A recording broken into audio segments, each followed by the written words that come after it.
नमस्कार दोस्तों, राधे राधे। दोस्तों, आज हम जानेंगे कि भगवान की महिमा का क्या असर होता है। क्या सच्ची भक्ति में वह शक्ति है जो जग को जीत सकता है और अपने कर्मों के आधार पर मोक्ष को प्राप्त करता है। मोक्ष को प्राप्त करता ही है, लेकिन इस धरती पर भी स्वर्ग भोग कर जाता है। तो चलिए, भगवान शिव की ये कहानी मनोरम है, ध्यान से सुनिएगा और बीच मझधार में कहानी छोड़कर जो जाएगा उसे मोक्ष की प्राप्ति नहीं होगी। इसीलिए आपसे निवेदन है कि कहानी को पूरा अंत तक सुने। चंदन नगर में भगवान शिव की असीम कृपा से राजा उदयभान सिंह का राज्य चलता था। उसके स्वभाव से सारी प्रजा बहुत खुश थी, क्योंकि राजा भानु प्रताप सिंह बहुत ही दयालु मनुष्य थे। राजा उदयभान सिंह शिव भक्ति में मगन रहते थे और शिव जी के आशीर्वाद से राजा का साम्राज्य काफी फल फूल रहा था। मगर उदयभान सिंह की कोई संतान न थी। जैसे ईश्वर ने अपनी नजर ही उनके ऊपर से हटा ली हो। इस तरह तकलीफ की वजह से राजा चिड़चिड़े और गुस्सैले हो गए थे। उनकी पत्नी रानी पद्मा भी अपने पति की यह चिंता देखकर दुख में डूबी रहने लगी थी और बीमार भी हो गई थी। एक दिन राजा ने अपने सेवकों से कहा, पद्मा की तबीयत अब ज्यादा खराब रहने लगी है। तुम जाकर नगर की सबसे समझदार दाई को लेकर आओ।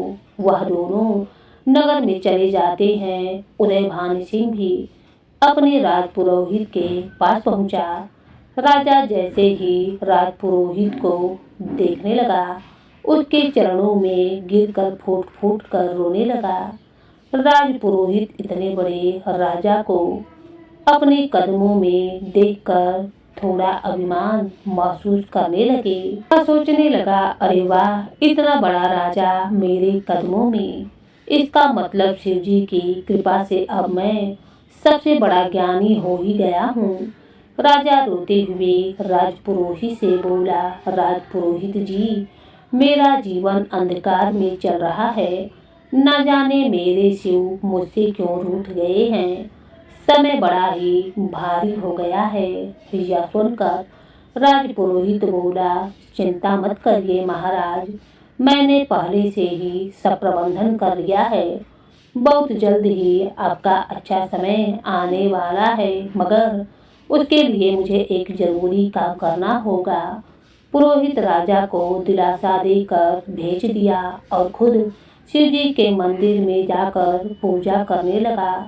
सेवक नगर की सबसे माझी हुई दाई गंगा के यहाँ पहुंची और उससे कहने लगी, चलो, रानी साहिबा की तबीयत खराब है, उसके पास जाना है। गंगा भी माँ बनने वाली थी। उसके गर्भ में बच्चा था, पर गंगा अपनी परवाह किए बिना रानी के पास पहुंची। गंगा रानी को देखने लगी और रानी से बोली, मैं सब समझ गई हूँ कि आखिर महारानी जी को क्या हुआ है।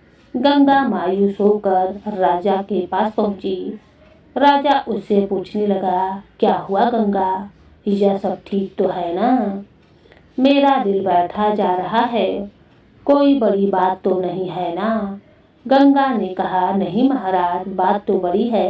यह सुनकर उदयभान सिंह घबरा गया और कहने लगा, मैं जानता था कि मेरा समय बड़ा ही कठिन चल रहा है।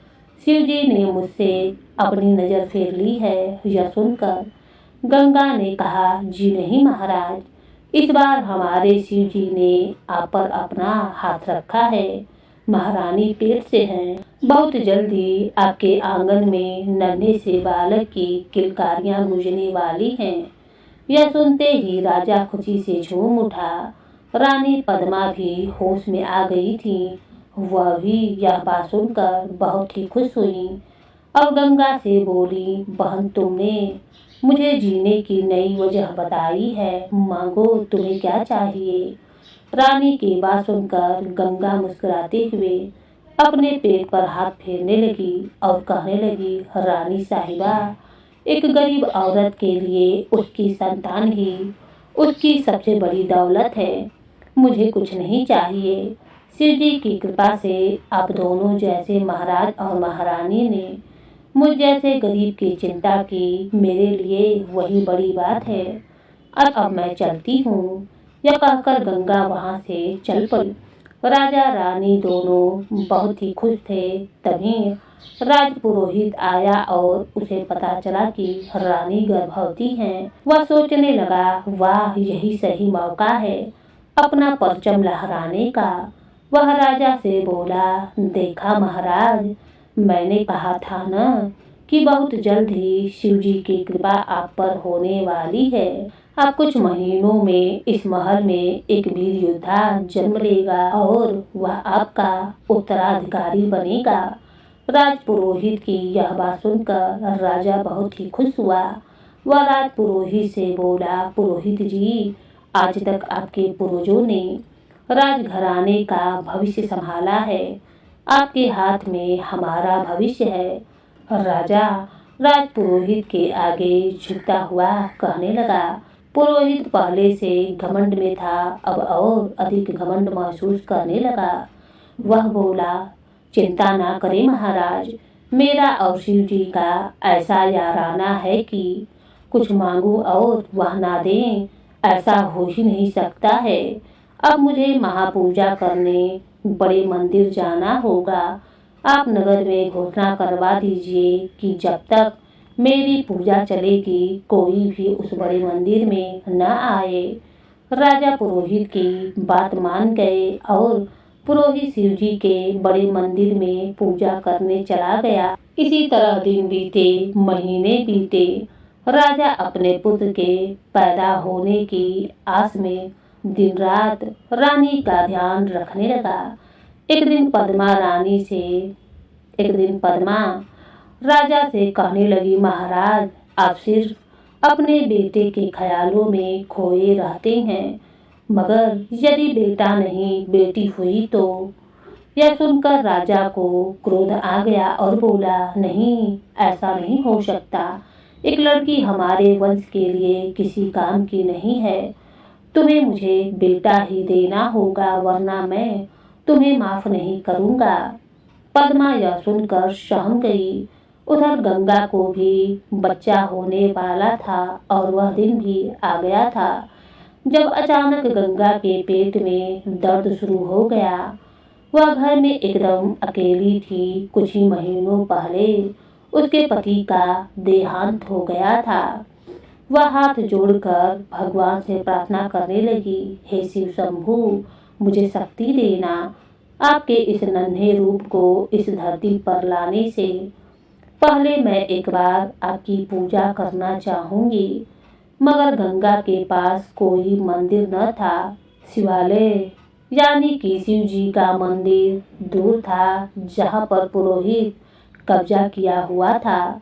गंगा दर्द में तड़पती हुई मंदिर तक पहुंची और पुरोहित से पूजा करने की भीख मांगने लगी। हे पुरोहित जी, शिव तो सबके हैं ना, कृपा करके मुझे मेरे बच्चे के जन्म से पहले शिव जी की शरण में आने दो। पुरोहित गंगा से चिल्लाकर बोला, चली जा गंगा, तुझ जैसी तुच्छ औरत की मैं इस महापूजा में परछाई भी पड़ने नहीं दूंगा, चली जा। और पुरोहित गंगा को ढकेल दिया, जिससे वह मंदिर के पीछे की ओर जाकर गिर पड़ी। वह रोते हुए कहने लगी, हे शिव शंभू, साथ देना। तभी गंगा ने मुड़कर देखा। पीछे दीवार की तरफ से शिव जी का शिवलिंग दिखाई दे रहा था। गंगा ने शिवलिंग का दर्शन किया। गंगा के पास चढ़ाने को कुछ न था। एक कुत्ता मुंह में कुछ बेर दबाए उसी समय वहां से निकल पड़ा और गंगा के पास आया। उन बेरों को गंगा के पास गिराकर कुत्ता कहीं चला गया।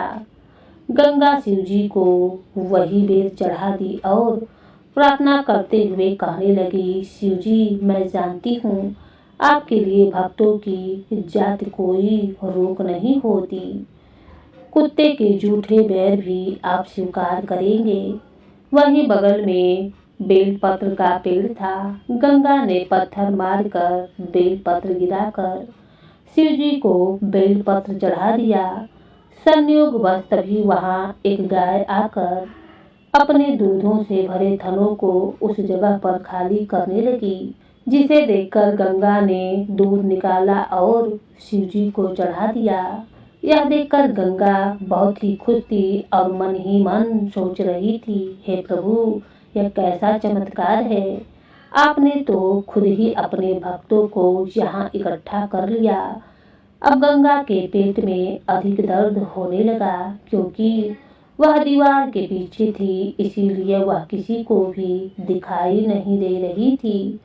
वह दर्द में कराहते हुए कहने लगी, हे शिव शंभु, मुझे शक्ति देना। और कुछ देर में गंगा के पास बच्चे के रोने की आवाज गूंजने लगी।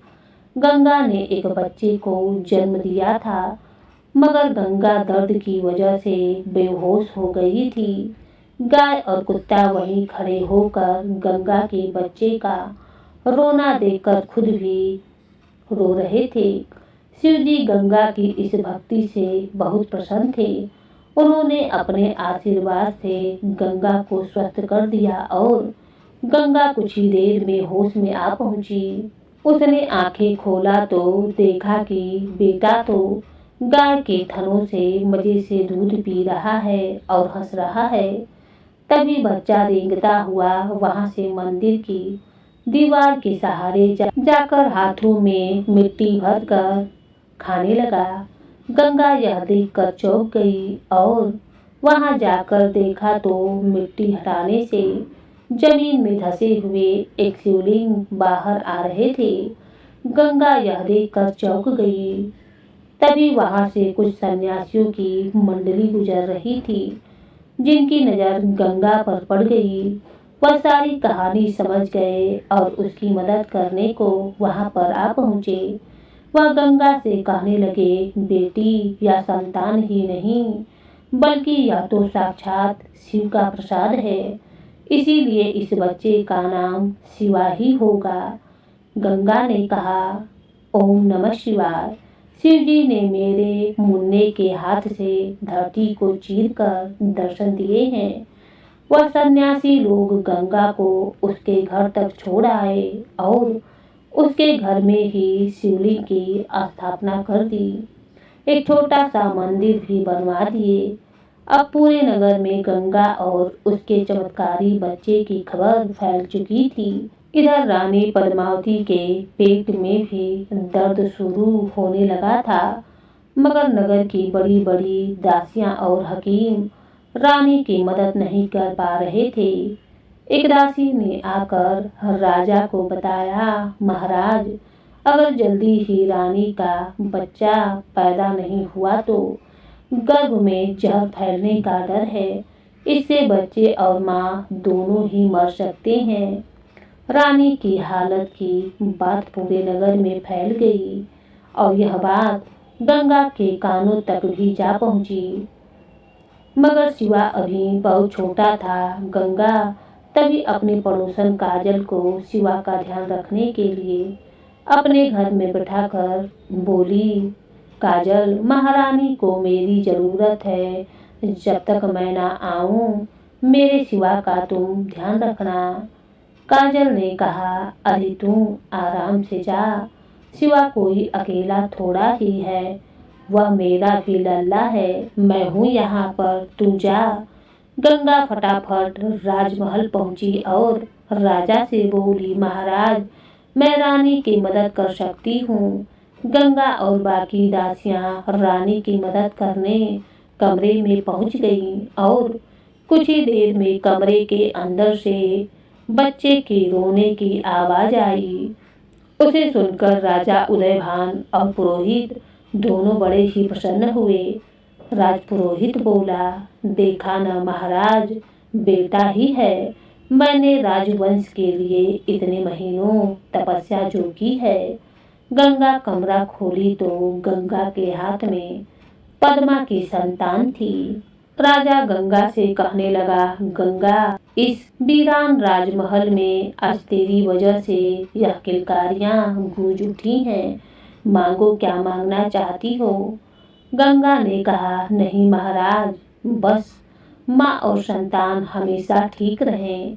शिव जी से यही मांगती हूँ। यही कहते हुए गंगा बच्चे को राजा की गोद में थमा दी। राजा बच्चे को गोद में लेकर कहने लगा, मेरा बहादुर शेर आया है। गंगा यह सुनकर कहने लगी, महाराज, शेर नहीं शेरनी पैदा हुई है। आपके आंगन में साक्षात माँ दुर्गा ने जन्म लिया है। बेटी शब्द सुनते ही राजा तो ऐसा हो गया था जैसे किसी ने उसके शरीर से प्राण निकाल लिए हों। पुरोहित भी यह सुनकर अपना मुंह छिपाने लगा। रानी पद्मा ने गंगा से कहा, बहन, तुम्हारी भी तो संतान हुई है ना? गंगा ने कहा, हाँ महारानी जी, ऐसा लग रहा है जैसे साक्षात शिव जी ने मेरी कोख से जन्म लिया हो। मैंने उसका नाम भी शिवा रखा है। रानी ने यह सुनकर कहा, बहुत सुंदर नाम है बहन। शिव जी हमारे बच्चों पर अपनी कृपा हमेशा बनाए रखें। गंगा वहां से चली गई। पद्मा राजा का उतरा हुआ चेहरा देखी तो चिंता में पड़ गई। उदय भान सिंह पद्मा की गोद में अपनी बेटी यानी वारिस को दे दिया और कहने लगा, पद्मा, मैंने सही कहा था कि शिव जी ने मुझ पर से अपनी नजर हटा ली है। जो इतने इंतजार के बाद अगर संतान हुई भी तो वह भी लड़की। अब मेरा वंश कौन आगे बढ़ाएगा? यह सुनकर रानी पद्मा ने कहा, महाराज, बेटा और बेटी में कैसा फर्क? आखिर यह हमारी औलाद है। एक बेटी भी अपने पिता की उंगली पकड़कर चलना सीखेगी जैसे कि एक बेटा सीखता है, और जब उसका विवाह होगा तो सबसे ज्यादा बेटी बाप के कंधों पर ही सर रखकर रोती है, जो कि बेटा होने से कहीं भी कम नहीं है। पर राजा उदास होकर वहां से चला गया। राजपुरोहित राजा से बोला, महाराज, न जाने यह अनर्थ कैसे हुआ। मेरी महापूजा कैसे विफल हो गई, मगर अब जरा भी दिमाग लगाइए। बेटी भी आपका शौर्य बढ़ाएगी। फायदा तो इसमें भी है। राजा पूछा, कैसे पुरोहित जी? यदि आप किसी राजघराने में अपनी बेटी ब्याह देंगे तो आपका बल और मान दोनों बढ़ेगा। राजा को पुरोहित की यह बात पसंद आई और वह पद्मा के पास जाकर अपनी बेटी को अपनी गोद में उठा लिया और बोला, तुमने सही कहा था पद्मा, यह हमारी बेटी है और इसका नाम होगा नंदिनी, राजकुमारी नंदिनी। पद्मा यह देखकर बड़ी ही खुश हुई, मगर पुरोहित के घमंड को ठेस पहुंची थी, इसीलिए वह वहां से तमतमाता हुआ अपने घर की ओर चला आया। वह सोच रहा था, आखिर मेरी पूजा अधूरी कैसे हो गई, जो रानी के यहाँ बेटा नहीं होकर बेटी हुई है। हाँ, अब मैं समझ गया। उस दिन वह तुच्छ सिदाई गंगा आई थी, उसी ने मेरी पूजा को अशुद्ध कर दिया था। गंगा, मैं तुझे छोड़ूंगा नहीं। गंगा अपने घर लौट रही थी, तभी वह शिव जी के मंदिर में पूजा करने रुक गई। वह सोचने लगी, वह शिव जी के कृपा से शिवा हुआ है, थोड़ा शिव जी का पूजा कर लूं। इधर काजल लेटी हुई फर्श पर शिवा को बैठाकर इधर उधर ध्यान लगा रही थी। तभी वहां दरवाजे के चौखट पर एक बड़ा सा काला नागा पहुंचा। उसे देखकर काजल के पसीने छूट गए। नाग घर के अंदर आने लगा और काजल उछलकर घर से बाहर चली गई। काजल की चीख से पूरा मोहल्ला इकट्ठा हो गया। उसमें से एक औरत निकली, काजल, तू उस नए जन्मे बच्चे को जमीन पर ही छोड़ आई। वहां ढेर सारी भीड़ लग गई थी। इतने में गंगा भी वहां पर आ पहुंची और उसने देखा कि उसके घर के बाहर तो भीड़ लगी हुई है।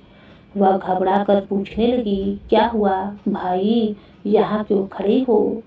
एक आदमी ने कहा, गंगा तेरा सिवा और नाग।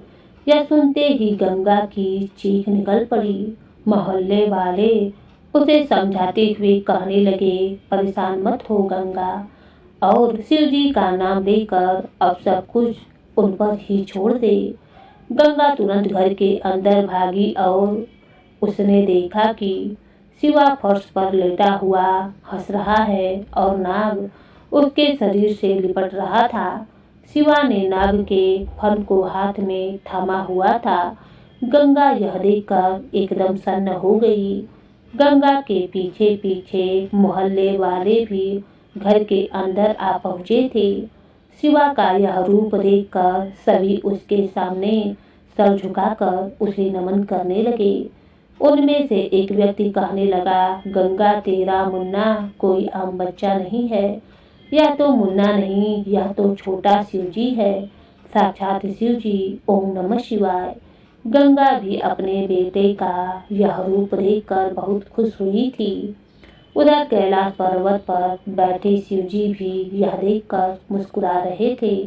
तभी पार्वती जी शिवजी को मुस्कुराते हुए देखकर कहने लगी, हे स्वामी, इस बच्चे को देखकर आपके चेहरे पर यह भाव कुछ अलग हो गया है।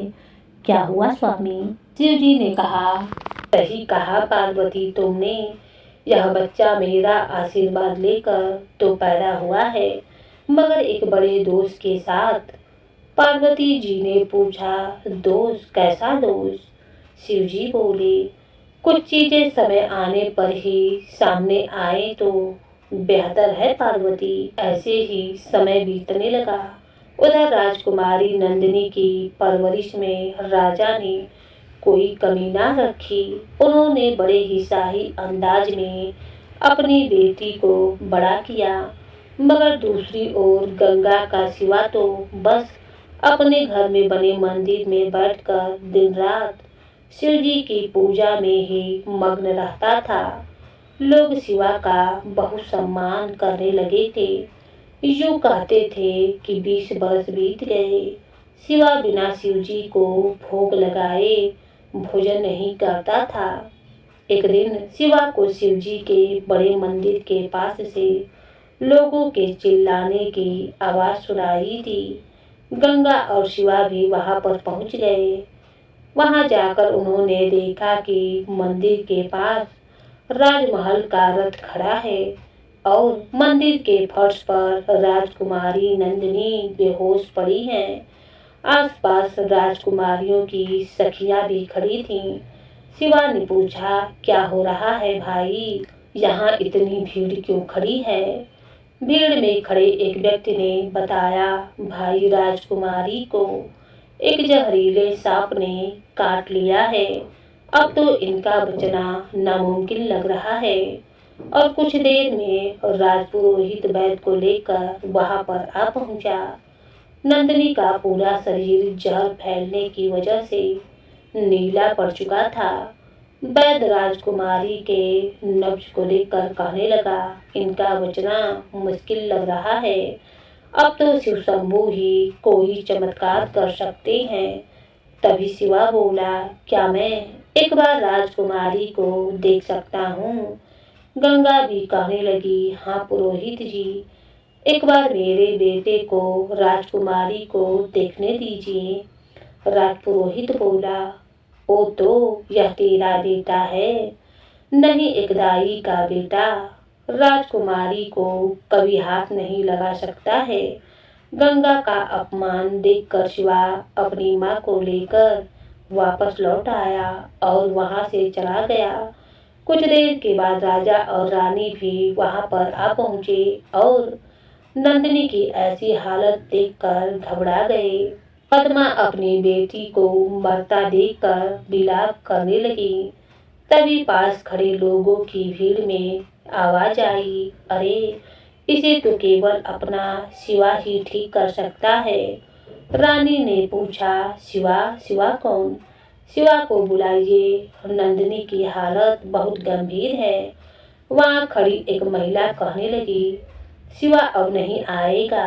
उसने मदद करने के लिए कहा था, मगर राजपुरोहित जी ने उसे भला बुरा कहकर उसे नाराज कर दिया।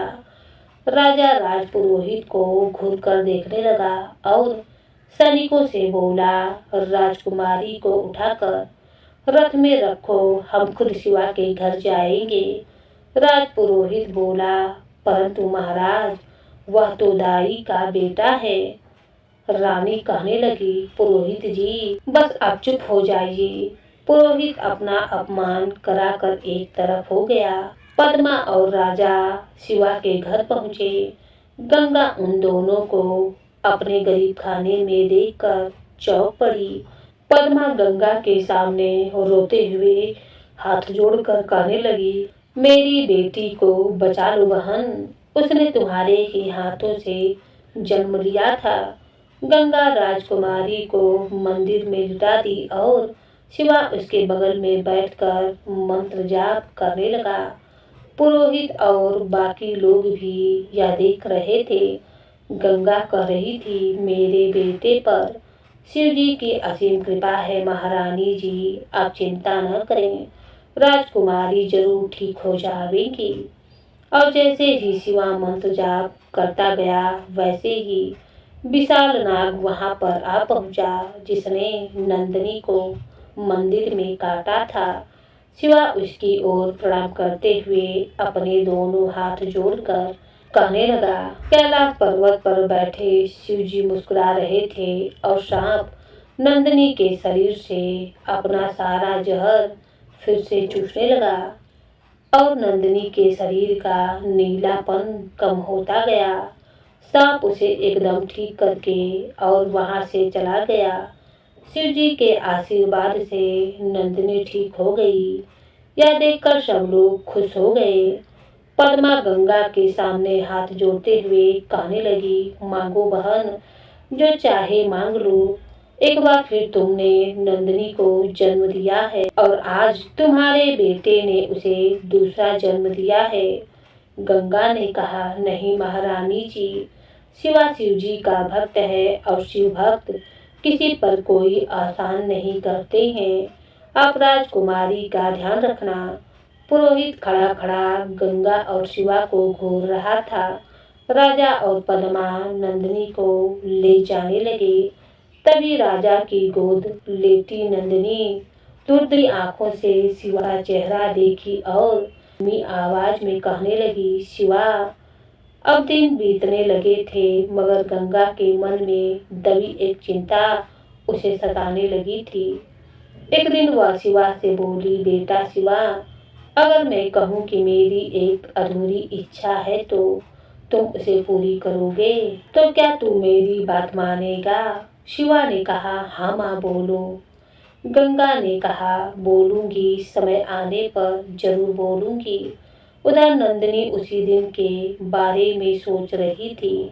नंदिनी अक्सर अपनी सखियों से पूछती थी, क्यों री पुष्पा, तुमने उस शिवा को देखा था क्या जिसने यह चमत्कार किया था? पुष्पा बोली, नहीं, हमें तो उस राजपुरोहित ने अंदर जाने ही नहीं दिया था। तो तूने भी नहीं देखा था क्या? नंदिनी बोली, नहीं, मैं तो बेहोश थी, पर थोड़ा सा चेहरा याद है। राजकुमारी ने पुष्पा से पूछा, क्या तुम्हें उसके घर का पता है? पुष्पा ने कहा, नहीं, मुझे नहीं पता, क्योंकि राजपुरोहित जाने से मना कर दिया था।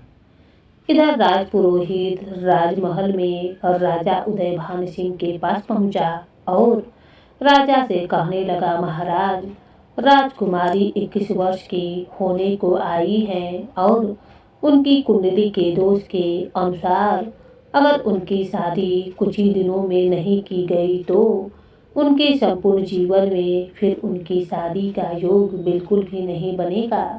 राजा यह सुनकर कहने लगा, यह आप क्या कर रहे हैं? मगर इतनी जल्दी शादी कैसे संभव है? महाराज, सबसे बड़ी और ताकतवर रियासत डूंगरगढ़ रियासत के राजा ने हमारी राजकुमारी के लिए अपने बेटे कुंवर विक्रम सिंह का रिश्ता भेजा है। यह सुनकर राजा बहुत ही खुश हुआ और कहने लगा, ठीक है, हमें यह रिश्ता पसंद है, मगर यह बात आप किसी से ना कहना। राजा और पुरोहित पद्मा और नंदिनी को बिना बताए डूंगरगढ़ के राजा के पास पहुंचे। वहां उनका बेटा विक्रम सिंह भी मौजूद था, जिसे देखकर राजा उदयभान सिंह को झटका लगा। विक्रम सिंह का एक बददिमाग और पागल लड़का था। विक्रम सिंह कदकाठी से तो विकसित था, मगर उसकी बुद्धि 5 साल के बच्चे जैसी थी। उसने राजा उदयभान को धक्का मारा और तालियां बजाकर जोर जोर से हंसने लगा। तब राजा ने राज पुरोहित को एक तरफ हटाकर कहने लगा, पुरोहित जी, यह तो एक पागल लड़का है, इसके साथ मेरी बेटी का विवाह कैसे संभव है। पुरोहित ने कहा, महाराज पागल नहीं है, थोड़ा सा नासमझ है, समय के साथ इसमें बुद्धि आ जाएगी। मैं इसके लिए आज से यज्ञ करूंगा और फिर आप यह देखिएगा इसके साथ रिश्ता जोड़ने से आपके पास कितनी ताकत आ जाएगी और राजकुमारी को तो बस महारानी की तरह राज करना पड़ेगा। लड़के से क्या मतलब है, आप अपना बल और शौर्य देखिए महाराज। और बेटियां तो वैसे भी पराया धन होती हैं, मगर यह बेटी तो पराई होकर भी आपको कितना धन और ताकत देगी। राजपुरोहित की बातों में आकर लालच में राजा अपनी बेटी नंदिनी और पागल विक्रम सिंह का रिश्ता तय कर दिया और वापस अपने महल में लौट आया। पद्मा को पूरी बात बताई। पद्मा, नंदिनी की शादी है कल, और शादी यहाँ नहीं बल्कि नगर के बाहर बड़े से मंदिर में होगी, और यह मेरा फैसला है। यह भी याद रख लेना कि यह अंतिम फैसला है। पद्मा यह सुनकर बोली, क्या एक पागल के साथ मेरी बेटी की शादी? और महाराज, आपको क्या लगता है नंदिनी इसके लिए हाँ कर देगी? नहीं स्वामी, वह आपका ही खून है, एकदम जिद्दी। नंदिनी इसके लिए कभी भी नहीं मानेगी। राजा बोला, पद्मा, उसे कुछ भी बताने की जरूरत नहीं है, बस तुम उसे तैयार कर उसे बड़े मंदिर तक ले आना। रानी ने कहा, महाराज, मैं आपकी बात कभी नहीं टालूंगी, परंतु इतना जरूर कहूंगी कि आप अपनी बेटी को अंधे कुएं में धकेल रहे हो, और वह कुआं आपने और राजपुरोहित जी ने मिलकर खुद ही खोदा है। पद्मा अपने पति के आगे मजबूर होकर कुछ न बोल सकी। बेचारी नंदिनी उधर बेखबर होकर शिवा के धुंधले ख्यालों में खोई हुई थी। अगले दिन बहाने से पद्मा अपनी बेटी को दुल्हन की तरह तैयार करके नंदिनी पद्मा से पूछने लगी, माँ, यह सब किस लिए? पद्मा मन में सोचने लगी, मन तो कर रहा है तुझे यहाँ से दूर भेज दूं बेटी, मगर मेरे हाथ बंधे हुए हैं। वो नंदिनी से कहने लगी, बेटा, तेरी कुंडली में दोष है, इसीलिए बड़े मंदिर में पूजा है। नंदिनी तैयार हो गई और पद्मा उसे लेकर मंदिर के लिए निकल पड़ी। उधर राजा और राजपुरोहित विवाह कैसे करेंगे इस चिंता में थे। पुरोहित राजा से कहने लगा, महाराज, यह काम आप मुझ पर छोड़ दीजिए। तभी पुरोहित अपने 2 चेलों को आदेश दिया, सुनो, पूर्व दिशा में जो भी नौजवान लड़का दिखाई दे उसे उठाकर ले आओ।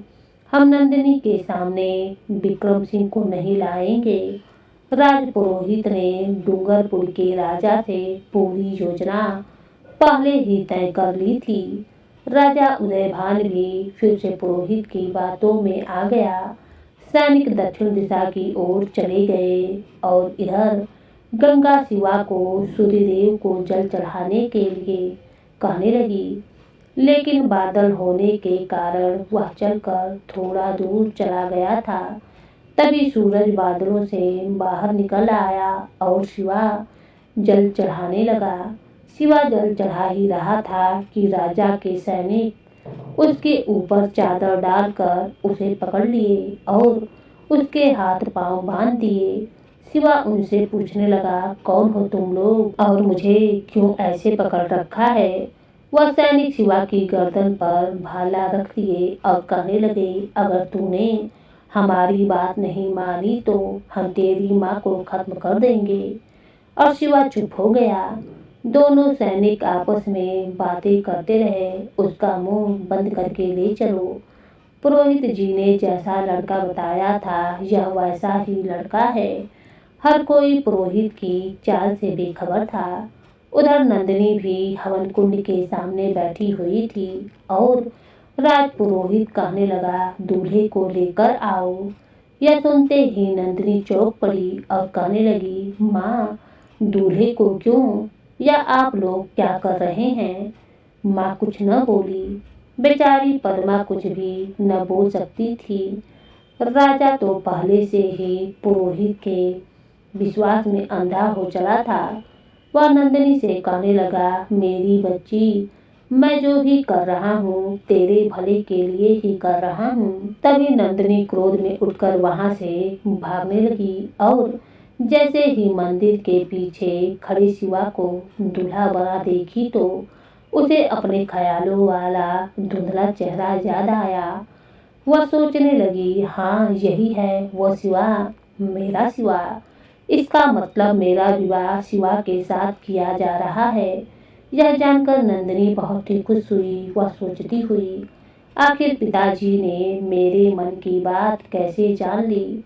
वह खुशी से वापस जाकर पूजा में बैठ गई और शिवा को भी चेहरे पर सेहरा बांधकर राजकुमारी के बगल में बैठा दिया गया। पद्मा कहने लगी, महाराज, मैं यह नहीं देख सकती हूँ। और पद्मा दुख में टूटकर वहां से हट गई। नंदिनी तो मन ही मन बहुत खुश थी। शिवा भी मन ही मन सोच रहा था, हे शिव जी, यह क्या हो रहा है? क्या इन्हें पता भी है कि इनका विवाह किसके साथ हो रहा है? हे प्रभु, मेरे हाथ यह कैसा अनर्थ करा रहे हो आप? शिवा नंदिनी की मांग भरने लगा और उसके गले में पवित्र धागा बांध दिया। नंदिनी टेढ़ी नजरों से सहरे में शिवा का चेहरा देखकर इतरा रही थी।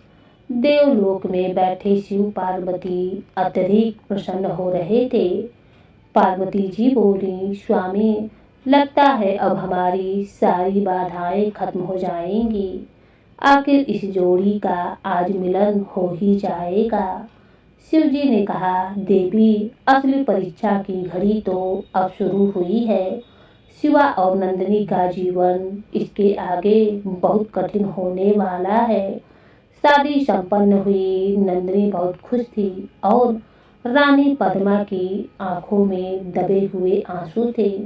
राजा रानी मिलकर नंदिनी को डोली में बैठाकर विदा कर दिए।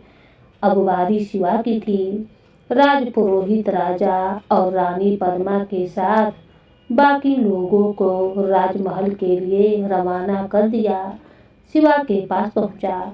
शिवा अपना सेहरा हटाया तो पुरोहित उसे देखकर चौंक गया और कहने लगा, तू तो उस दाई गंगा का बेटा है ना? शिवा बोला, हाँ पुरोहित जी, आपने यह क्या कर दिया? मेरा और राजकुमारी का विवाह करा दिया बिना हमारी जानकारी के। तभी सारे शिवा की गर्दन पर भाला रख दिए। पुरोहित कहने लगा, यहाँ कुछ भी नहीं हुआ है, सुना न तूने? और अगर तूने मुंह खोला तो तेरी माँ का मैं ऐसा हाल करूँगा कि वह दोबारा अपने मुंह से तेरा नाम तक नहीं ले पाएगी। माँ के बारे में सुनते ही शिवा डर गया और चुपचाप वहां से चला गया।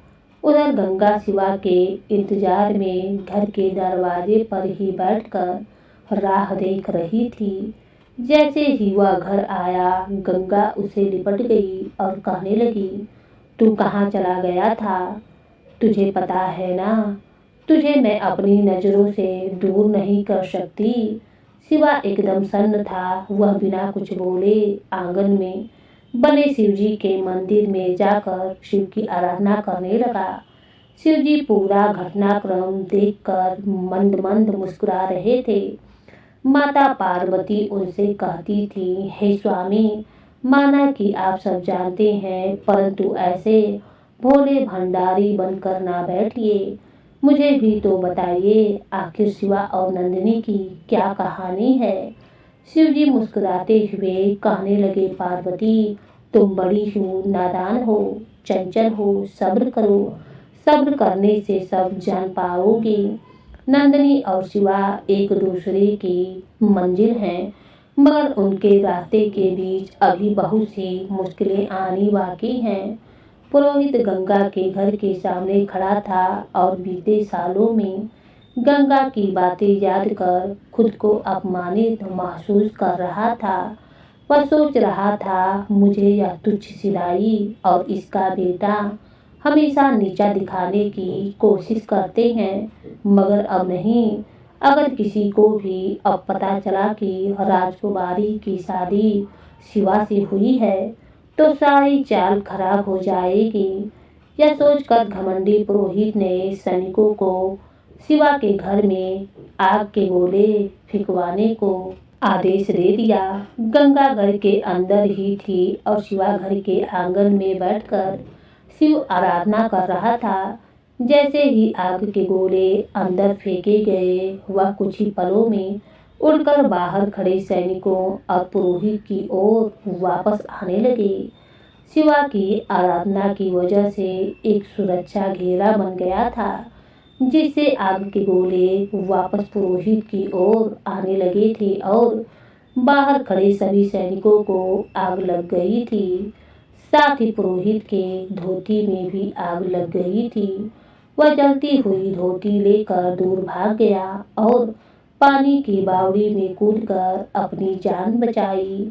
यहाँ जैसी करनी वैसी भरनी कहावत का फल पुरोहित ने चख लिया था, मगर दुष्ट इंसान को तब तक चैन नहीं मिलता जब तक कि ईश्वर स्वयं उसे चमत्कार ना दिखा दे।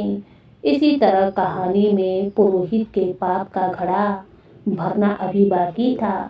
वह सोचने लगा, लगता है यह लड़का मायावी है, मुझे बड़ी चाल चलनी होगी। उधर शिवा मुस्कुराता हुआ अपनी आंखें खोला और गंगा के पास जाकर उसकी गोद में लेट गया। गंगा उससे कहने लगी, बेटा, तेरा 21वां जन्मदिन आने वाला है। न जाने क्यों आज मेरा मन बहुत घबरा रहा है। लगता है अब समय आ गया है कि मैं तुझे वह राज की बात बता दूं। शिवा कहने लगा, माँ, बताना क्या बात है।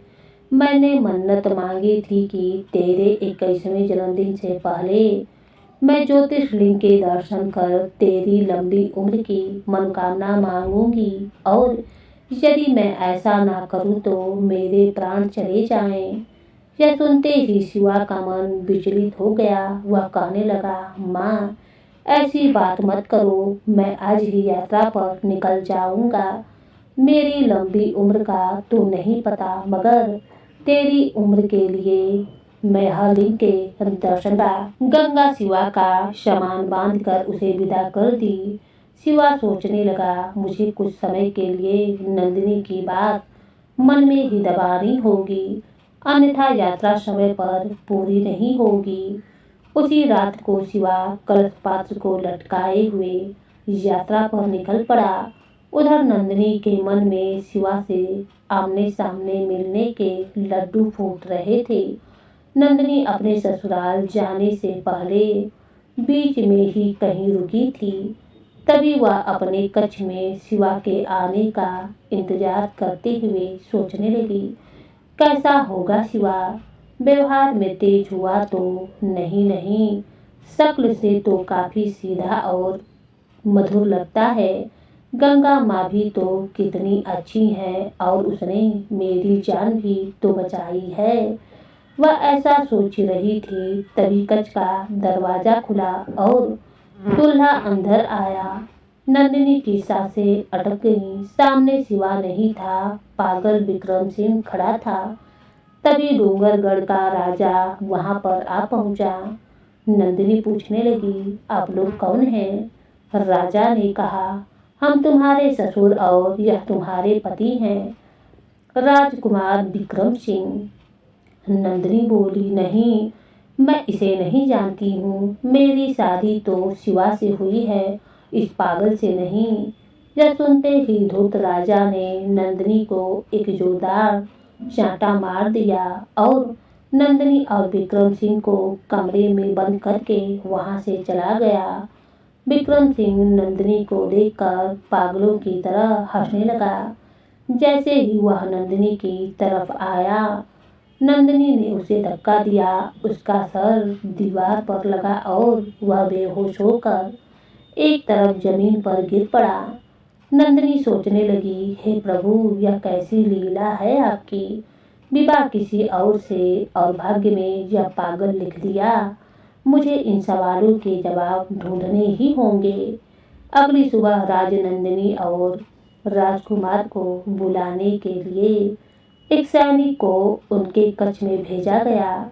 सेवक जब कक्ष में आया तो राजकुमार विक्रम को बेहोश देखकर चौंक गया। वह वापस आकर राजा को खबर किया, महाराज, अनर्थ हो गया। राजकुमार बेहोश पड़े हैं और बहू रानी कक्ष में नहीं है। राजा यह सुनकर गुस्से से भर गया और बोला, नहीं, यह नहीं हो सकता। इतनी कोशिशों के बाद मैंने अपने लड़के का विवाह इतनी सुंदर सी लड़की से कराया था। नंदिनी यहाँ वापस नहीं आई तो मैं उस राजपुरोहित को नहीं छोड़ूंगा। नंदिनी के सवालों ने उसे रात भर सोने नहीं दिया था। वह रात में ही किसी तरह वहां से भाग गई थी। उधर शिवा की भी ज्योतिर्लिंग की यात्रा शुरू हो गई थी। शिवा पूरी रात पैदल चलने के बाद अपने शिव ज्योतिर्लिंग के दर्शन करने पहुंच गया। वह प्रार्थना करते हुए कहने लगा, मेरे शिव जी, अब मेरी माँ की रक्षा करना। मैं आपके हर शिवलिंग के आगे नतमस्तक हो जाऊंगा। बस आप मेरी माँ की उम्र मुझसे भी लंबी करना। और हाँ, उसकी भी आप समझ गए ना। शिवा आंखें बंद करता है तो उसे नंदिनी का हंसता चेहरा नजर आने लगा। शिव जी के कानों में शिवा की कही हर एक बात सुनाई पड़ रही थी, मगर भोले भंडारी बस मुस्कुराए जा रहे थे। ऐसे ही चलते चलते शिवा अगले शिवलिंग के दर्शन को निकल पड़ा। दूसरी ओर नंदिनी हाँफती हुई चंदन पथ की ओर बढ़ रही थी, मगर बीच में ही वह अपना रास्ता भटक गई। नंदिनी भागते भागते सोच रही थी कि मुझे जल्दी से जल्दी अपने महल जाकर माँ और पिताजी को सच बताना होगा कि उस राजपुरोहित ने यह सब चाल चली है। तब उसने विक्रम सिंह के बाप और सेनापति की बातें सुन ली थी। उस समय राजा सेनापति से पूछ रहा था, सेनापति, विवाह में जो पुरोहित ने चाल चली थी, क्या उसके बारे में किसी और को भी पता है? सेनापति ने कहा, नहीं महाराज, यह बात तो केवल उन सिपाहियों और पुरोहित के अलावा बस आप और मैं ही जानते हैं। असल में हमने इतनी सफाई से उस लड़के को हमारे राजकुमार की जगह बैठाया था कि एक बार तो उसे भी नहीं समझ में आया कि यह क्या हो रहा है। राजा कहने लगा, शाबाश सेनापति, हमारे कमजोर बेटे के लिए हमें ऐसी ही सुंदर बहू की तलाश थी। इस कन्या के बदले में तो ऐसी कई रियासतें हम उदय भान सिंह के मुंह पर मार सकते हैं। हम उदय भान सिंह से बहुत खुश हैं। नंदिनी अपने पिता के बारे में ऐसा सुनकर हैरान थी। वह सोच रही थी, इसका मतलब है पिताजी इसके बारे में सब जानते थे और अपने स्वार्थ के लिए उन्होंने मेरे रिश्ते का सौदा किया था। और नंदिनी ने उन दोनों की आगे बातें सुनी। सेनापति राजा से कह रहा था, महाराज, उस लड़के का क्या जिसने असल में राजकुमारी से विवाह किया था? अगर उसने किसी से कह दिया तो? राजा ने कहा, एकदम सही कह रहे हो। हमें उस लड़के से खतरा है। एक काम करो, तुम कल ही उसके घर जाकर आग लगा दो और ध्यान रखना किसी को पता न चले। नंदिनी यह सब सुन रही थी। वह मन ही मन सोच रही थी, मेरी शिवा को बचाना होगा। हे शिव शंभू, रास्ता दिखाओ। और फिर नंदिनी वहां से भागी जा रही थी, सोच रही थी और तेज कदमों से चल रही थी, लेकिन रास्ता भटक गई। अचानक उसे डूंगरपुर के राजा के भेजे हुए सैनिक नजर आए। सिपाही उसे इधर उधर ढूंढ रहे थे और नंदिनी डरी सहमी सी एक पेड़ के पीछे छिप गई। वह मन में शिवजी से प्रार्थना कर रही थी, हे मेरे प्रभु, अपने भक्त की रक्षा करना। शिवजी कैलाश पर ध्यानमग्न थे। तभी माता पार्वती को बार बार नंदिनी की पुकार सुनाई दे रही थी। वह महादेव से कहने लगे, स्वामी, उस बच्ची को आपकी मदद की आवश्यकता है और आप आंखें भी नहीं खोल रहे हैं। शिवजी यह सुनकर मुस्कुराते हुए आंखें खोलते हुए कहने लगे, पार्वती, शिव तो हर जगह है ना, तो मदद भी हर जगह ही है। शिवजी की कृपा से जंगल में सन्यासियों की एक टोली आती हुई नजर आई। पार्वती जी भी यह देखकर मुस्कुराने लगी और कहने लगी, भोलेनाथ, आपकी लीला तो भोला ही जाने। सन्यासियों की नजर डरी हुई नंदिनी पर पड़ गई। उनमें से एक औरत नंदिनी से कहने लगी, डरो नहीं बेटी, तुम यहाँ इस फल की टोकरी में छिप जाओ, हम तुम्हारी मदद करेंगे। सारे सिपाही इकट्ठे होकर सन्यासियों की टोली की ओर पहुंच गए और कहने लगे, रुको, हमें तुम सबकी तलाशी लेनी है। और वह लोग सबके चेहरे ध्यान से देखने लगे। वह कहने लगे, इनमें से तो कोई भी नंदिनी नहीं लगती, लगता है वह यहाँ से भाग गई है। सिपाही वहाँ से चले गए। उनके जाते ही नंदिनी भी फल की टोकरी से बाहर आ पहुंची। वह सन्यासियों से कहने लगी, आपका बहुत बहुत शुक्रिया। सन्यासियों की टोली में से एक औरत पूछने लगी, क्या बात है बेटी, तुम परेशान लग रही हो। नंदिनी कहने लगी, मुझे जल्दी से चंदन नगर पहुंचना होगा, वरना वह मेरे पति को मार डालेंगे। मुझे मेरे पति को बचाना ही होगा। उनमें से एक सन्यासी बोला, बिटिया, तुम चिंता मत करो, हम सब भी उधर ही जा रहे हैं। एक बहुत महान देवी है, हमें उनके दर्शन करने जाना है। और वह सब लोग नंदिनी को अपने साथ ले जाने लगे और वह सब लोग शिवजी का जाप करते हुए आगे बढ़ते गए। नंदिनी उन सन्यासियों से पूछने लगी, बाबा, चंदनपुर में ऐसी कौन सी देवी हैं जिनके दर्शन को आप लोग इतने दूर यात्रा करके आ रहे हैं। उनमें से एक सन्यासन बताने लगी, बेटी, वहाँ गंगा नाम की एक भली औरत है, जिसकी पावन कोख से साक्षात शिव के रूप में एक लड़के ने जन्म लिया है। उसका नाम शिवा है। हमें उसी देवी के दर्शन करने हैं। नंदिनी यह सुनकर चौंक गई। क्या कहा आपने? शिवा? शिवा ही तो मेरा स्वामी है। क्या मैं भी उन देवी के दर्शन करने आप लोगों के साथ चल सकती हूँ? हाँ बेटी, क्यों नहीं। इस लिहाज से तो वह तुम्हारा ससुराल हुआ और एक पत्नी को उसके घर जाने से रोकने वाला भला हम में से कौन होता है। अब तो हम सबकी मंजिल एक ही है।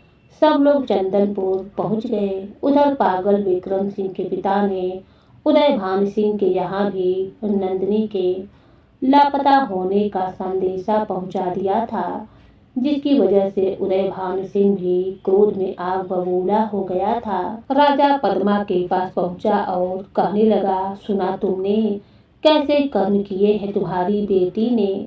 ससुराल पहुंचने से पहले ही अपने पिता के चेहरे पर काली, यह दिन देख तो अच्छा था, पैदा हुई थी उसी दिन मैं इसका गला दबा देता तो अच्छा होता।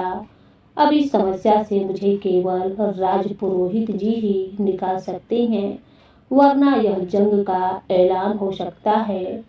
पद्मा बेचारी एक बेबस माँ और एक लाचार रानी थी जो चुपचाप सब कुछ सुन रही थी। नंदिनी सन्यासियों की मंडली के साथ गंगा के घर के बाहर जाकर शिवजी का जाप करने लगी। यह सुनकर गंगा बाहर आकर देखी तो सामने नंदिनी खड़ी थी।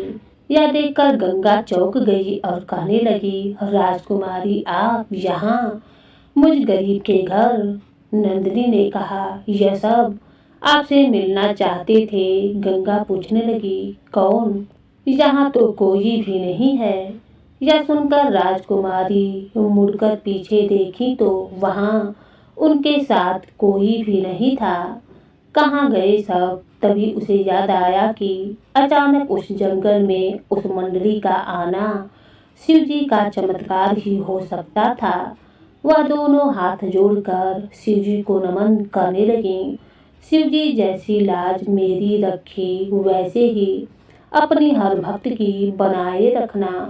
गंगा कहने लगी, राजकुमारी मैं आपकी क्या सेवा कर सकती हूँ?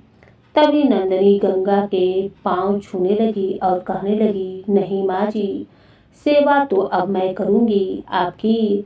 अपनी माँ से सेवा कराकर मुझे शिव जी की नजरों में गिरना थोड़े ही है। गंगा नंदिनी से पूछने लगी, राजकुमारी जी आप राजमहल से यहाँ कैसे? तभी नंदिनी मुस्कुराती है और आंगन में बने शिव मंदिर पर बेलपत्र चढ़ाने लगी और कहने लगी, माँ जी आज तक कोई पत्नी अपने पति का घर छोड़कर मायके में रही है क्या? यह सुनते ही गंगा हैरान हो गई। वह कहने लगी, यह क्या कह रही हो आप राजकुमारी? नंदिनी कहने लगी, हाँ माँ जी, आपने एकदम सही सुना है। शिव जी के आशीर्वाद से कल आपके लाडले शिवा और मेरा विवाह हो चुका है। नंदिनी गंगा को सारी कहानी बताने लगी और यह सुनकर गंगा रोने लगी। वह कहने लगी, जो नहीं होना चाहिए था वही हो गया है। नंदिनी ने कहा, क्या हुआ माँ जी? आपके मन में कौन सी बात का दुख छिपा हुआ है, मुझे बताइए। गंगा कहने लगी, बेटी आज तक यह राज मैंने शिवा से भी छिपाया हुआ है। शिवा दिव्य शक्तियों के साथ तो पैदा हुआ है, मगर शिवा के जीवन में एक बहुत बड़ा दोष है। कैसा दोष माँ जी? जिस दिन उसका जन्म हुआ था उस दिन बहुत सिद्ध महात्मा की मंडली वहाँ से गुजर रही थी। उनमें से एक बड़े सन्यासी ने मेरे शिवा की किस्मत की रेखा पढ़ी थी। उन्होंने कहा था, गंगा तुम्हारा बच्चा अपनी भक्ति के लिए तो जाना जाएगा, मगर इसकी आयु बहुत कम है। शिवा के जीवन पर बड़ा दोष है। इसके 21वें जन्मदिन से पहले यह किसी के साथ पावन बंधन में बंधेगा और जैसे ही ऐसा होगा इसका मृत्युकाल निकट आ जाएगा। गंगा ने यह सुनाकर कहा, तो मैं मेरे शिवा की कभी भी शादी नहीं करूंगी। सन्यासी हंसते हुए कहने लगे, नियति को आखिर कौन टाल पाया है गंगा? गंगा ने पूछा, परंतु इसका कोई तो उपाय होगा बाबा। मैं अपने बच्चे के लिए हर कठिन परीक्षा दूंगी। सन्यासी बोले, उपाय तो है, मगर यह सब शिवा को ही करना होगा। शिवा को अपने 21वें जन्मदिन से पहले 12 ज्योतिर्लिंगों की यात्रा पूरी करके महादेव का आशीर्वाद लेना होगा। यदि वो इस होनी से पहले ही कर लेता है तो उसके जीवन के सारे दोष मिट जाएंगे और वह लंबी आयु को प्राप्त होगा। गंगा रोते हुए नंदिनी से कहने लगी, देखो उसके जन्मदिन से पहले यह घटना हो ही गई। नंदिनी पूछने लगी, माँ जी शिवा कहाँ है? गंगा ने कहा, बेटी शिवा कल ही शिवलिंग के दर्शन को निकल गया है। नंदिनी बोली, माँ जी शिवा जरूर सफल हो जाएंगे। मैं उनके लिए खुद शिव जी की पूजा करूंगी। गंगा नंदिनी को आशीर्वाद देने लगी। उधर डूंगरपुर के राजा और घमंडी पुरोहित अपने काली चाल चलने को थे। राजा को पता चला कि शिवा यात्रा पर गया है। वह अपने आदमी उस पर हमला करने भिजवा दिया। उधर राजपुरोहित इस सब से बेखबर था कि शिवा घर पर नहीं है। वह अपने लोगों को लेकर फिर से शिवा के घर पर हमला करने जा पहुंचा। वह अपने लोगों से कहने लगा, सुनो, मैं दरवाजे पर जाकर गंगा का ध्यान भटकाता हूँ। तब तक तुम दूसरी ओर से कूदकर पूरे घर में अंदर बाहर हर जगह आग लगा देना। वह ऐसा ही करने लगे। पुरोहित दरवाजा खटखटाया तो नंदिनी गंगा से कहने लगी, माँ जी आप आराम कीजिए, मैं देखती हूँ बाहर कौन है। नंदिनी दरवाजा खोली तो उसने देखा कि सामने पुरोहित खड़ा है। वह समझ गई कि उसके पिता ने पुरोहित को उसे लेने भेजा है। पुरोहित नंदिनी को गंगा के घर पर देखकर चौंक गया था। वह कहने लगा, राजकुमारी जी आप यहाँ। नंदिनी तुरंत दरवाजा बंद कर ली। पुरोहित सोचने लगा, अगर यह घर जला तो राजकुमारी भी जल जाएंगी। पुरोहित अपने लोगों को रोकता, मगर उससे पहले ही वह उसे आग लगा दिए थे और भाग गए थे। गंगा आग लगने के कारण चिल्लाने लगी। कैलाश पर बैठे माता पार्वती और शिव जी अपने भक्त का यह विलाप देखने लगे। तभी वहां नंदी आए। पार्वती जी शिव जी की ओर इशारा करने लगी और शिव जी नंदी को शिवा का रूप देकर धरती पर भेज दिए। गंगा और नंदिनी घर के अंदर आग के बीच खड़े होकर विलाप कर रही थीं। नंदी मुस्कुराया और अपनी शक्ति से तुरंत आग को बुझा दिया और शिवा के रूप में दरवाजा खोलकर पुरोहित की ओर देखकर मुस्कुराने लगा। पुरोहित यह देखकर फिर से हक्का बक्का था। वह क्रोध में लाल पीला होकर राजमहल लौट गया। गंगा शिवा को देखकर चौंक गई। बेटा तू अपनी यात्रा को बीच में छोड़कर यहाँ क्यों आया? नंदिनी तो बस अपने स्वामी को देखकर शर्मा रही थी। नंदिनी जैसे ही शिवा के पास पहुंची तो शिवरूपी नंदी थोड़ा सहम गए और दूर हो गए। वह कहने लगे, हे देवी, अभी मेरी यात्रा पूरी होने तक किसी कन्या की परछाई मुझ पर ना पड़े तो अच्छा है, इसीलिए मैं बड़े मंदिर में रुकूंगा। गंगा अपने बेटे को सलामत देखकर खुश थी। नंदी जी वहां से चले गए। पुरोहित अगली सुबह राजमहल पहुंचा तो उसे राजा से नंदिनी के भाग जाने की खबर मिली। वह यह सुनकर कहने लगा, लेकिन महाराज, राजकुमारी तो नगर की दाई गंगा के यहाँ है। शिव और गंगा ने राजकुमारी को छुपा रखा है। राजा यह सुनकर क्रोध में वहां से निकल पड़ा। पुरोहित मन में खुश होता हुआ सोचने लगा, मुझसे बैठ करके तूने अच्छा नहीं किया बच्चे। उधर असली शिवा पथरीली रास्तों से होकर गुजर रहा था। तभी रास्ते में उसे एक घायल आदमी पड़ा दिखाई दिया। वह उसकी मदद करने रुक गया। वह पूछने लगा, अरे भाई, तुम यहाँ कैसे गिरे? रुको, मैं अभी तुमको उठाता हूँ। उधर गंगा के घर के दरवाजे पर खटखट हुई और नंदिनी जैसे ही दरवाजा खोली, सामने उसके पिता खड़े थे। वह नंदिनी को देखते ही उसको बालों से पकड़कर खींचते हुए वहां से ले जाने लगे। गंगा नंदिनी को जाते देख शिवा को बुलाने लगी, मगर शिवा बने नंदी तो अपना काम करके पहले ही देवलोक जा चुके थे। मगर शिवा जैसे ही उस घायल आदमी को उठाने लगा, वह आदमी और उसके साथी मिलकर शिवा को पहाड़ी से ढकेल दिए। नंदिनी को उदयभान सिंह पकड़कर राजमहल में ले गया और उसके कक्ष में कैद कर दिया और राजपुरोहित से कहने लगा, पुरोहित जी, डूंगरपुर के राजा को संदेश भिजवा दीजिए कि उनकी बहू नंदिनी को विदा कर ले जाएं। जैसी आज्ञा महाराज। और राजपुरोहित संदेशा भिजवा दिया। राजपुरोहित को डूंगरगढ़ के राजा का संदेशा मिला। वह पढ़ने लगा कि जिस लड़के से नंदिनी की शादी हुई थी उसे पहाड़ से गिराकर मार दिया गया है। राजपुरोहित यह जानकर बड़ा ही खुश हुआ।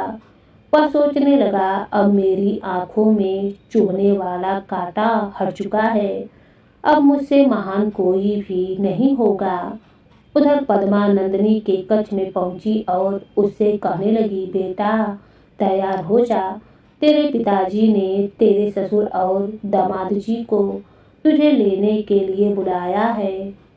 यह सुनकर नंदिनी में जो साहस था वह मर चुका था।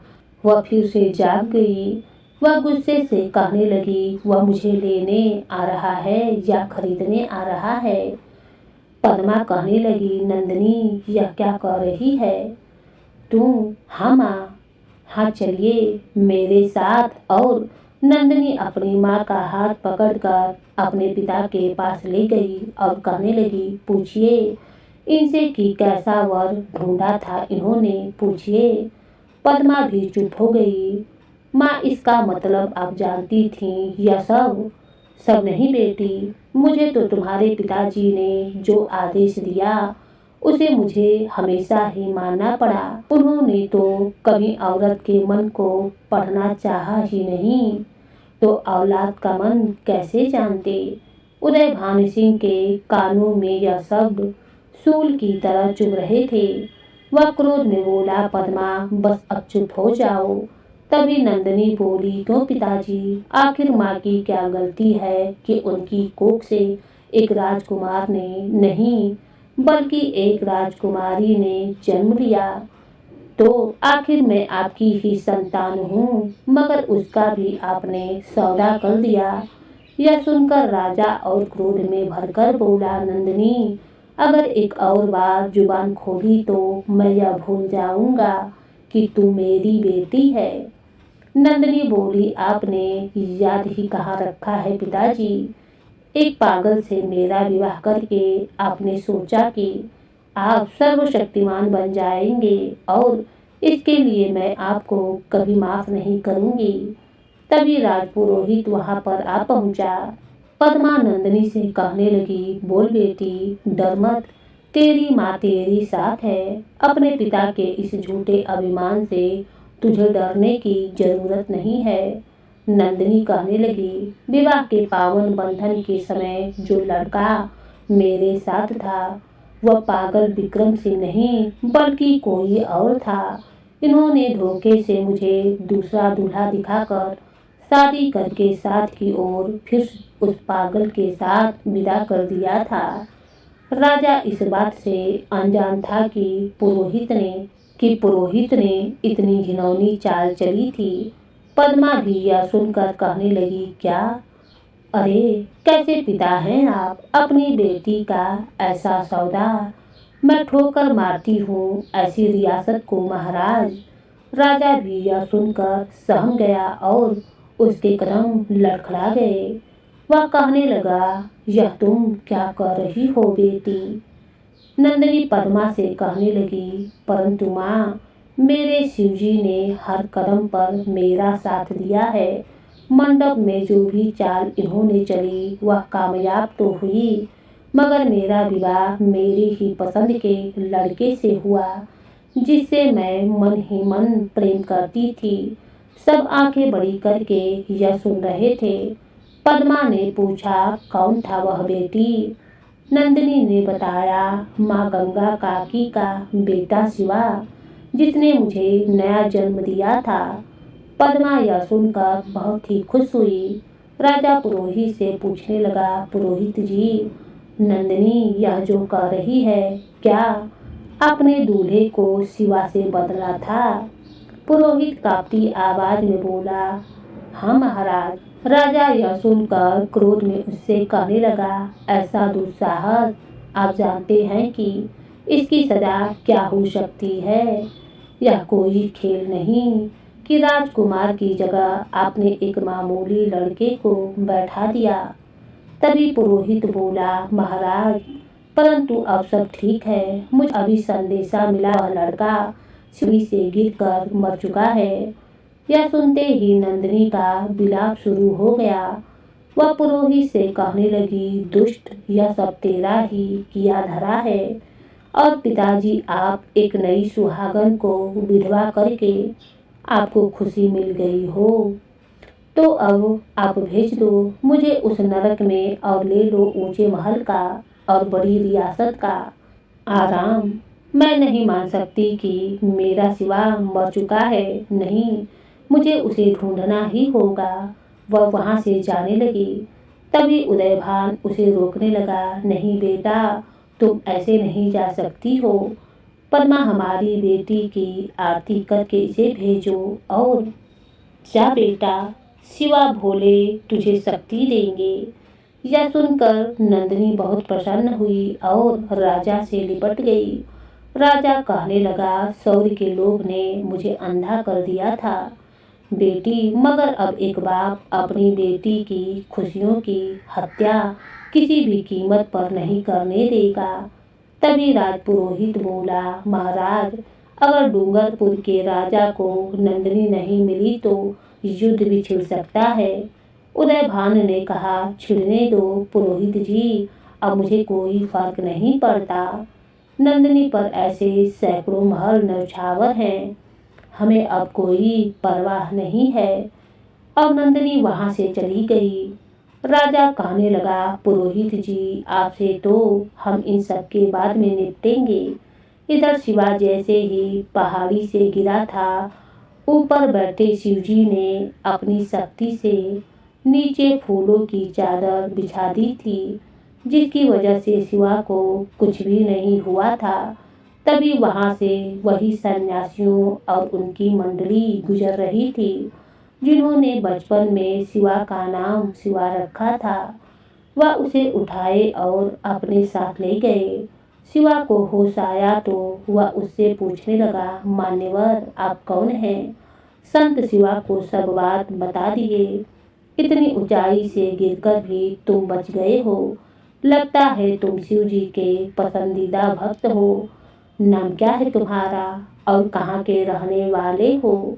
शिवा बताने लगा, मेरा नाम शिवा है और मैं चंदनपुर से आया हूँ। संत यह सुनकर समझ गए कि शिवा ही वही दिव्य बच्चा है। वह पूछने लगे, शिवा, तुम गंगा के ही बेटे हो ना? क्या तुम शिव ज्योतिर्लिंग की यात्रा पर निकले हो? शिवा कहने लगा, हाँ बाबा, मगर अब मुझे लगता है कि मुझे लौट जाना चाहिए। माँ को देखे इतने दिन बीत चुके हैं। संत बोले, शिवा, शायद गंगा ने तुझे पूरा सच नहीं बताया है। सच तो यह है कि अपने 21वें जन्मदिन से पहले तुमने 12 ज्योतिर्लिंग के दर्शन नहीं किए तो तुम प्राण त्याग दोगे और गंगा का इस दुनिया में तुम्हारे सिवा कौन है? नहीं बाबा, नहीं, मुझे कैसे भी 12 ज्योतिर्लिंग के दर्शन करने ही होंगे। अब माँ के अलावा नंदिनी भी है, जिसके लिए मुझे जीना है, मगर मेरे पास समय कम है। साधु कहने लगा, शिव शंकर सब संभाल लेंगे, चलो हमारे साथ। और शिवा मंडली के साथ बाकी ज्योतिर्लिंग के दर्शन करने के लिए निकल पड़ा। शिवा के जन्मदिन के दिन में केवल एक ही दिन बचा हुआ था। उधर गंगा भी दिन रात शिव जी की पूजा कर रही थी और अपने बेटे की लंबी आयु की मनोकामना कर रही थी। उधर शिवा के आखिरी ज्योतिर्लिंग के दर्शन अभी बाकी थे। वह संतों से बोला, आखिरी ज्योतिर्लिंग बहुत दूर है, कल तक वहां पहुंचना नामुमकिन होगा। शिवा उदास होकर बैठ गया तो साधु उससे कहने लगा, मन छोटा मत करो बच्चा, उठो, अभी तो बहुत चलना है। हमारे भोले ने हमारे लिए जरूर कुछ अच्छा ही सोचा होगा। शिवा अपने सफर के लिए आखिरी पड़ाव की ओर निकल पड़ा। लगातार चलते हुए दिन बदल गया और उसका जन्मदिन शुरू होने में केवल एक ही घंटा बचा हुआ था। शिवा दौड़ता हुआ मंदिर में पहुंचने की बहुत कोशिश करने लगा, लेकिन आधी रात के 12 बजे से पहले उस मंदिर तक नहीं पहुंच पाया।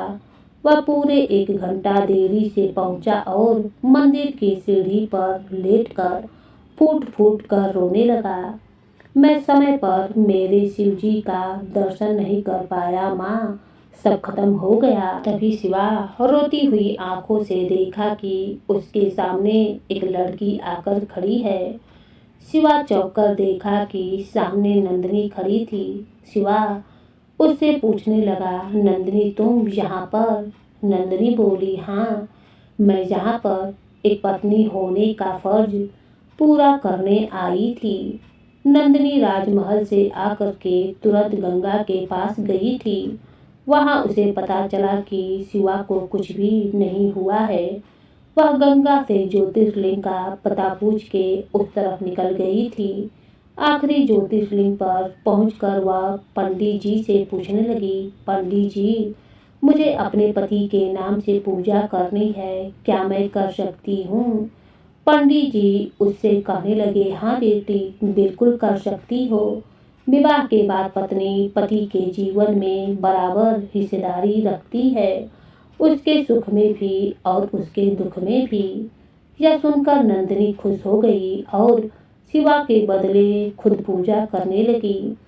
वह शिवा से कहने लगी, स्वामी, इस आखिरी पूजा से आपकी यात्रा पूर्ण हुई और अब आप भी मुझे अपनी पत्नी के रूप में मुझे स्वीकार कर सकते हैं, जैसे मैंने आपको उस दिन अपना पति स्वीकार कर लिया था, जिस दिन सांप के जहर से आपने मेरी जान बचाई थी।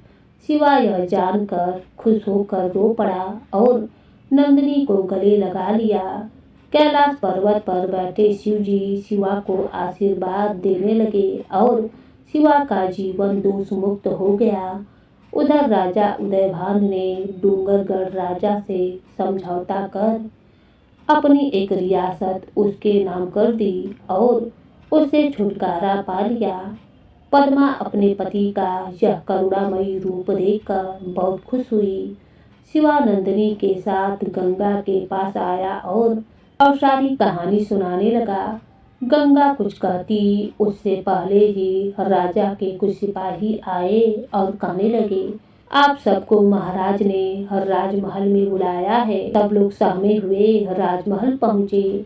राजा नंदिनी को गले से लगा लिया और शिवा को भी अपना लिया। पद्मा भी गंगा को गले से लगा ली और कहने लगी, बहन देखो, नियति कौन जानता है कि जिस बच्ची को तुमने अपने हाथों से जन्म दिया वही तुम्हारे घर की बहू बन गई। गंगा ने कहा, सब मेरे शिव शंभू की कृपा है। अब बारी पुरोहित की थी और राजा का दरबार लगा हुआ था और सब वहां पर आए हुए थे। पुरोहित को भी बुलाया गया। राजा कहने लगा, पुरोहित जी बताइए, आपकी गुस्ताखी के लिए आपको क्या दंड दिया जाए? पुरोहित सहमकर कहने लगा, महाराज, गुस्ताखी कौन सी गुस्ताखी? मैंने जो भी किया है वह इस राजघराने की भलाई के लिए ही तो किया था। और राजा बोला, भलाई कैसी?